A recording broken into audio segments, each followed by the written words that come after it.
अस्सलाम वालेकुम ninth class. बेटा उम्मीद है आप सब खैरियत से होंगे। मेरा नाम फरमान अहमद है और ऑनलाइन लेक्चर बेटा जो हमारे चल रहे हैं क्लास 9 फिजिक्स में चैप्टर नंबर 5 हमने डिसाइड किया था। बेटा हमने ऐसे चैप्टर डिसाइड किए हैं जिनका बोर्ड पॉइंट ऑफ व्यू से वेटेज कुछ कम है, ठीक है, ताकि इस टाइम ड्यूरेशन में आप प्रॉपरली उन चैप्टर्स के ऊपर फोकस करें जिनकी बोर्ड में परसेंटेज कम है, ठीक है।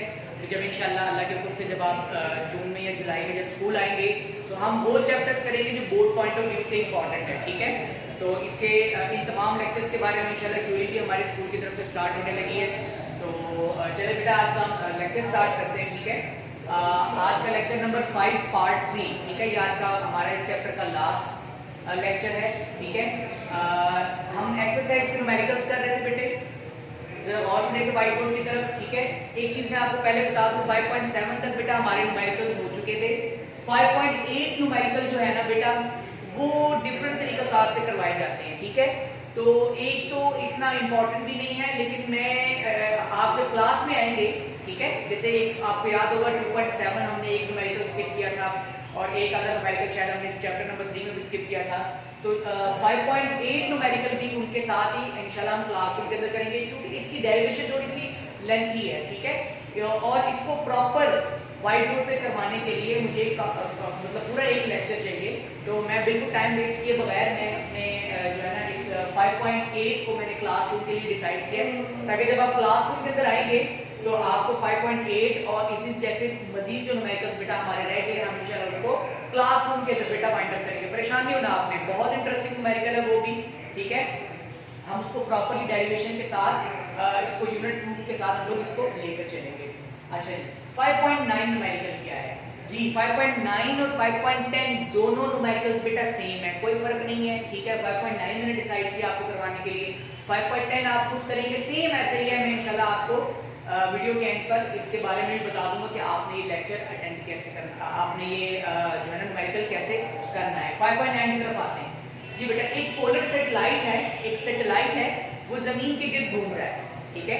एक सैटेलाइट है, ठीक है, वो जमीन के गिर्द ऐसे सर्कुलर मोशन में। अच्छा, अब जमीन से जो उसकी हाइट है वो है 850 किलोमीटर, मतलब जमीन की सतह से, जमीन के सरफेस से, ठीक है, अर्थ सरफेस से वो सैटेलाइट 850 किलोमीटर की हाइट पर है, यानी ये ऑल्टीट्यूड हो गया, एच हो गया ये, ठीक है।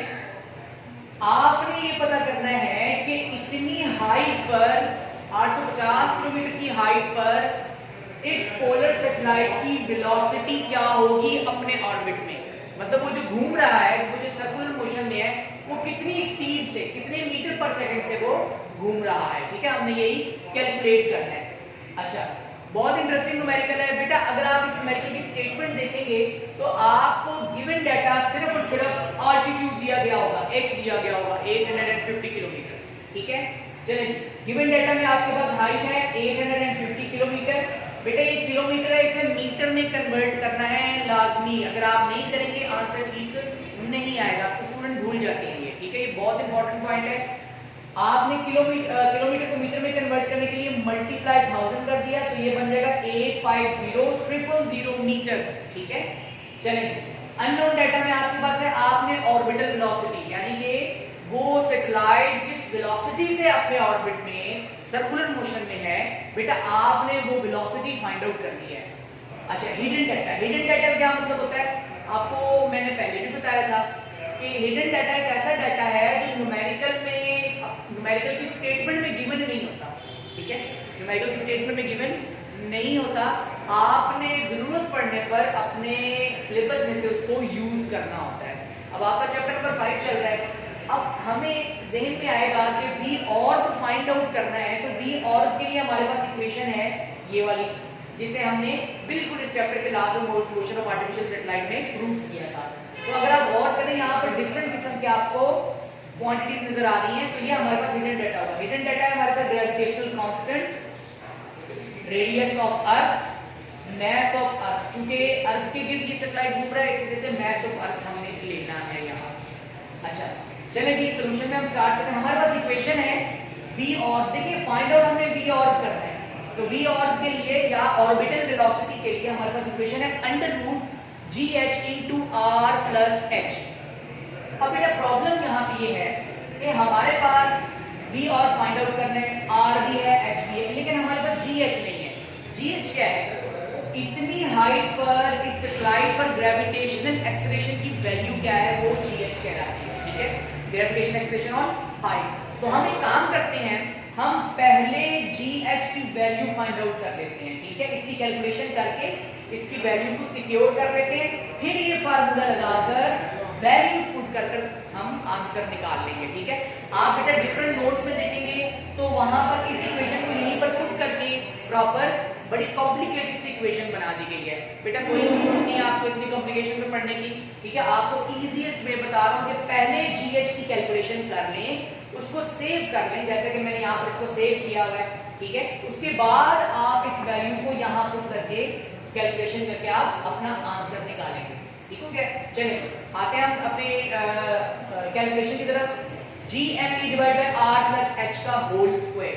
जी, और से देखिए G की जगह पर G की वैल्यू लगा दी है, ग्रेविटेशनल कांस्टेंट की, मास ऑफ अर्थ की वैल्यू लगा दी बेटा हमने, और ब्रैकेट में R प्लस H का whole square 6.4 multiply 10 power 6 plus 850,000 into whole square. अच्छा, जब हम इन दोनों को मल्टीप्लाई करेंगे तो 40.038, ठीक है, 6.673 को आपने 6 के साथ मल्टीप्लाई किया तो 40.038 आता है। ठीक है, फिर सुने, 6.673 को बेटा 6 के साथ मल्टीप्लाई करेंगे 40.038 आएगा। 10s power -11 as it is लिख दिया, 10s पावर 24 एज इट हमने बेटा लिख दिया। ठीक है, अब हमने यहाँ पर कैलकुलेटर से इस वाले जो है ना पार्ट को भी हमने सॉल्व करना है, डिनोमिनेटर को भी सॉल्व करना है। कैसे? Bracket open, button 6.4 exponent button 6, ठीक है, प्लस 850,000 ब्रैकेट क्लोज स्क्वायर। हमारे पास वैल्यू बन जाती है 5.256 मल्टीप्लाई 10 की पावर 13।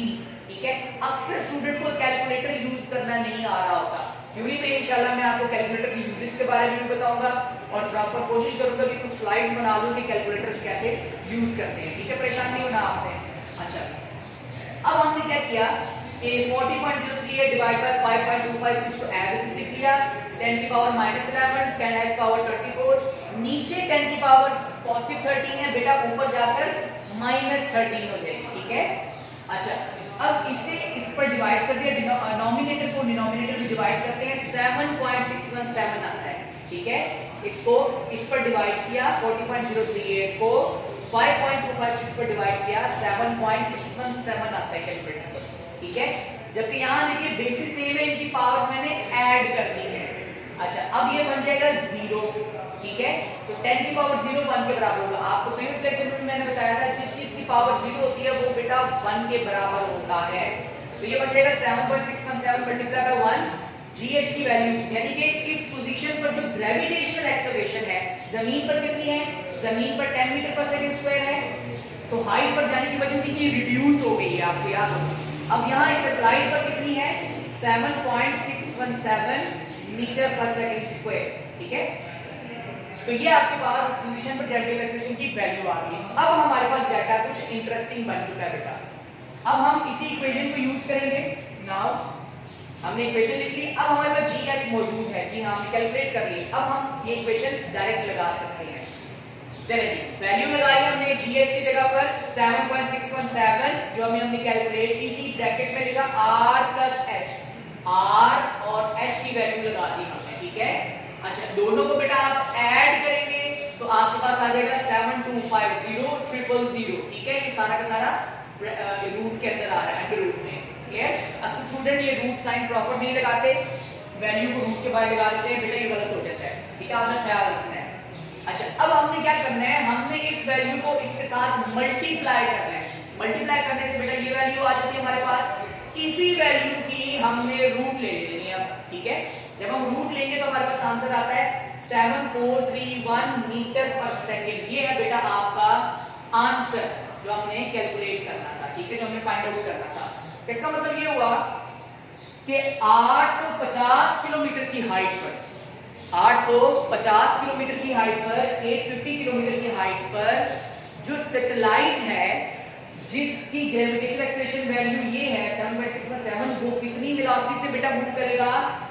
7431 मीटर पर सेकंड, 7431 मीटर फी सेकंड, यानी कि एक सेकंड में 7431 मीटर, ऑलमोस्ट 7.5 किलोमीटर, 7.5 किलोमीटर फी सेकंड, इतनी तेजी के साथ ये बेटा जमीन के गिर्द सर्कुलर मोशन में होगा, इतनी वेलोसिटी में होगा। ठीक है, ये बेटा आपकी कैलकुलेशन थी, न्यूमेरिकल था लास्ट। अच्छा, अब मैं आपको बता दूं 5.10 में आपके पास क्या है, 5.10 में आपके पास जो h की वैल्यू है वो 42,000 किलोमीटर है। ठीक है, यहां पर h की वैल्यू 850 है, वहां पर 42,000 है। आपने सेम इसको भी कन्वर्ट कर देना है। ठीक है, आपने सेम इसको भी कन्वर्ट कर देना है मीटर्स में, तो ये बन जाएगा 42000, फिर आगे मजीद 3 zeros मीटर डालेंगे। अब आप चाहे इतनी बड़ी वैल्यू लिखे, आप एक काम करें, आप इसको साइंटिफिक नोटेशन में लिख लें। ठीक है, डेसिमल पॉइंट इधर है, 1 2 3 4 5 6 7, तो ये बन जाएगा 4.2 मल्टीप्लाई 10⁻⁷ मीटर्स। ठीक है, आप इस वैल्यू में लिख सकते हैं। ठीक है, 42,000 किलोमीटर। ठीक है, इसको मैंने कन्वर्ट कर दिया। अब आपके पास ये h है, बाकी सेम बेटा तरीकाकार यही आएगा। जहां वैल्यू h की हमने 850 लगाई थी या ये वाली वैल्यू लगाई थी, उसकी जगह पर हम ये वैल्यू लगाएंगे और अपनी कैलकुलेशन को बेटा स्टार्ट करेंगे और एंड तक बेटा इसको आंसर लेके चलेंगे। सेम ऐसे ही न्यूमेरिकल है, सेम ऐसी डायग्राम बनेगी, सिर्फ h की जगह पर ये वैल्यूज आ जाएंगी, बाकी कैलकुलेशन और तरीकाकार बेटा सेम है। ठीक है, वीडियो को आप एक दो दफा गौर से देखें। ठीक है, पहले आप स्टेटमेंट को पढ़ें, आप देखिए कि सर ने आज कौन सा न्यूमेरिकल करवाया, 5.9 न्यूमेरिकल है, लेक्चर 5 का पार्ट 3 है। ठीक है, आप इसको गौर से देखें और सेम इसी पैटर्न पर बेटा आपने अपनी वर्कशीट्स भी फिल करनी है और जो स्पेसिफिक टाइम आपको टाइम जो दिया गया है उसके आपने तमाम असाइनमेंट्स और वर्कशीट्स को एज इट इज आपने सबमिट करवानी है, ताकि मैं उनको बैठ के चेक करूँ और मैं देखूँ कि भाई मेरे स्टूडेंट जो है ना कुछ क्लिक भी कर रहे हैं कि नहीं कर रहे। ठीक है, हम अनकरीबी क्यूरीज भी स्टार्ट करने लगे हैं। ठीक है, जिससे हर स्टूडेंट जो है ना इंडिविजुअली अपने टीचर्स के साथ कांटेक्ट करके अपनी तालीमी सरगर्मी के बारे में, अपने सब्जेक्ट के बारे में क्वेश्चंस करेगा। ठीक है, मजीद ये है कि इसके बाद जो हमारा नेक्स्ट चैप्टर होगा, ठीक है, ये हमारा चैप्टर माइंड अप हो चुका है अल्हम्दुलिल्लाह। ठीक है, अच्छा बेटा एक चीज मैं आपको बहुत इंपॉर्टेंट बात करूँ, जरूरी नहीं है कि आप इन लेक्चर्स को बस एक दफा देख लें, समझ लें, फिर अपना काम करें। आप इन लेक्चर्स को बार बार देखें। ठीक है, अपने कैजुअल टाइम में आप देखें, क्योंकि अब आपने मार्क्स लेने हैं। ठीक है, आपने अगर तो तैयारी इन दिनों में छोड़ दी है तो बेटा बहुत प्रॉब्लम हो जाएगी, क्योंकि जब आप स्कूल आएंगे तब आपके पास जो ड्यूरेशन है, जो टेन्योर है, वो बहुत कम रह जाएगा, जिसमें आपने 50 to 60% मैक्सिमम 65% सिलेबस को वाइंड अप करना होगा। ठीक है बेटा जी, इंशाल्लाह जब आप स्कूल आएंगे तो इन्हीं चैप्टर्स को इन चैप्टर से रिलेटेड आपके असेसमेंट्स होंगे। ठीक है, आपके पास वीडियोस ऑलरेडी मौजूद होगी, हर टीचर का कांटेक्ट होगा जिससे आप इन वीडियोस के लिंक ले सकेंगे। ठीक है, मेरा अपना भी पेज है, उस पेज के ऊपर भी मैं ये सारी वीडियोस अपलोड करूंगा इंशाल्लाह आपके लिए, ताकि आप वहां जाकर ये लेक्चर्स लें। ठीक है, हर स्टूडेंट को जहां प्रॉब्लम होगी वो इंडिविजुअल घर बैठ के भी इन लेक्चर्स को लेगा और प्रॉपर घर में बैठ के उन लेक्चर्स को देखने के बाद अपने क्वेश्चंस नोट करेगा कि सर इस स्टेप के बाद आपने वो जो समझाया था सर वो काइंडली जरा मुझे दोबारा बता दें, तो वो मैं हर एक स्टूडेंट को इनफरादी तौर पर उसके रजिस्टर के ऊपर चीज़ें समझा दूंगा। ठीक है बेटा, वीडियो को दोबारा देखिएगा और प्रॉपरली इसकी कैलकुलेशन को समझें, हर एक चीज़ को गौर से सुने, हैंड भी लगाएं। ठीक है, खास तौर पर ताकि आपको मेरी बात और मेरी आवाज़ प्रॉपर क्लियर हो। ठीक है, और आपको कैलकुलेशन की समझ आए। 5.10 के बारे में मैंने बता दिया आपको, 5.8 के बारे में बता दिया है। इंशाल्लाह मज़ीद आप ये चीज़ें देखेंगे। हम जो नेक्स्ट चैप्टर स्टार्ट करेंगे वो भी ऐसा चैप्टर होगा जो जल्दी बाइंड अप हो सकता हो, जिसका वेटेज कम हो। ठीक है बेटा, मज़ीद ये कि अपनी असाइनमेंट्स काइंडली बेटा आप एज इट इज़ और जल्दी जमा करवाएं। Thank you.